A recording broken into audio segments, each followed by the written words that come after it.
दायित्व बोध मांगती है स्वतंत्रता, हम भूलते जा रहे हैं अपने कर्तव्य। नमस्कार, मैं आपके साथ अंजना और आप देख रहे हैं नेशनल न्यूज नेटवर्क। आइए नजर डालते हैं आज की खास खबर पर।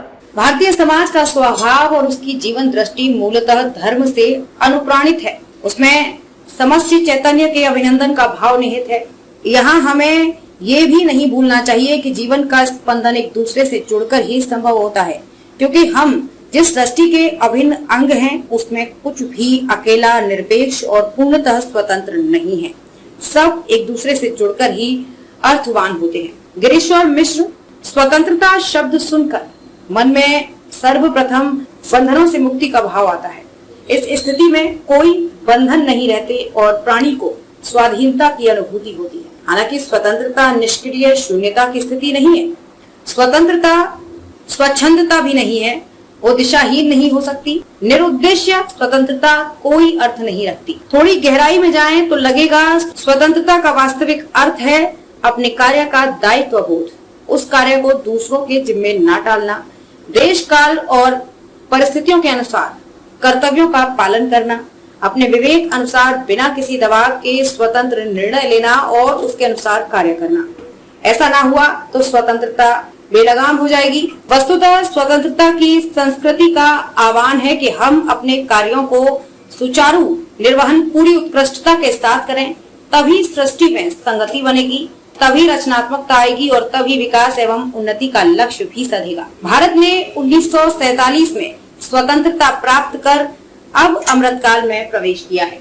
इस बीच भारत की संप्रभुता को कई बार चुनौतियां मिली और उन क्षणों में स्वतंत्रता के अनुभव को हम जानने पहचानने की कोशिश करते रहे। इससे लगता है कि एक राजनीतिक इकाई के रूप में अन्य देशों द्वारा स्वीकृत और स्वयं अपनी पहचान को स्वतंत्र देश के रूप में स्थापित करना एक निरंतर चौकसी रखने वाली प्रक्रिया है। उसका स्थायित्व बहुत हद तक हमारे अपने दमखम और प्रयास पर निर्भर करता है। स्वतंत्रता सदैव आंतरिक एवं बाहरी परिस्थितियों के सापेक्ष ही संभव होती है और उसके लिए निरंतर प्रयास की अपेक्षा होती है। ये बात कई पड़ोसी देशों में और दूर दराज की तमाम जगहों पर चल रहे छोटे बड़े संघर्षों के संदर्भ में स्पष्ट रूप से देखी जा सकती है। स्वतंत्रता पाने के लिए भारतीय समाज ने बड़ी कीमत अदा की थी। अंग्रेजों के साथ हुए संघर्ष में इसके कोने कोने से हर भाषा, धर्म, जाति, क्षेत्र और विविध विचारधारा वाले लोग शामिल हुए थे। उनकी छोटी अस्मिताएं स्वतंत्रता के बड़े लक्ष्य में बाधक नहीं बन रही थी और सब ने बिना किसी भेदभाव के त्याग और बलिदान किया था। वंदे मातरम में माँ बेटे के उस रिश्ते की ध्वनि गूंजती है जिसके बीज हजारों साल पहले हमारे वेद में ऋषि की वाणी मातः भूमि पुत्रोहम पृथिव्याः की निहित भावना में रोपित है। इसमें माँ पहले आती है, वो पूर्व पक्ष है और उसकी संतति बाद में, जो उत्तर पक्ष है।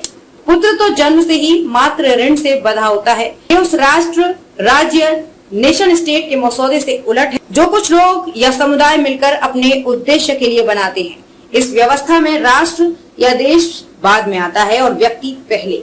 इस सोच में राष्ट्र या देश व्यक्ति या समुदाय के लिए एक संसाधन या उपाय बन जाता है। उसका कोई जैविक रिश्ता संकल्पित नहीं होता, उसकी सत्ता उसकी उपयोगिता पर टिकी होती है। स्पष्ट है कि भारतीय दर्शन की दृष्टि इस स्तर पर विशिष्ट है। औपनिवेशिक प्रभाव के चलते भी स्वतंत्रता को लेकर अपने दायित्व के बारे में कुछ भ्रम फैले हैं।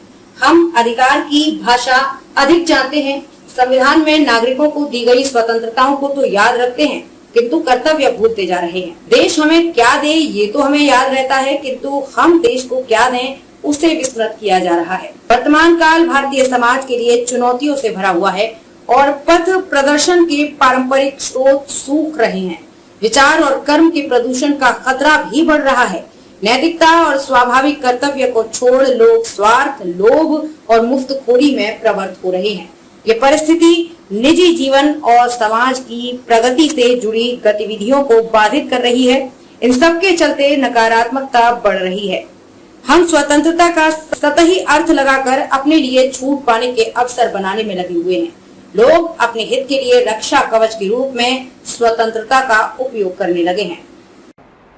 खबरों में अब तक के लिए बस इतना ही। फिर होगी आपसे मुलाकात ऐसे एक खास खबर के साथ। तब तक के लिए नमस्कार और देखते रहिए नेशन न्यूज नेटवर्क।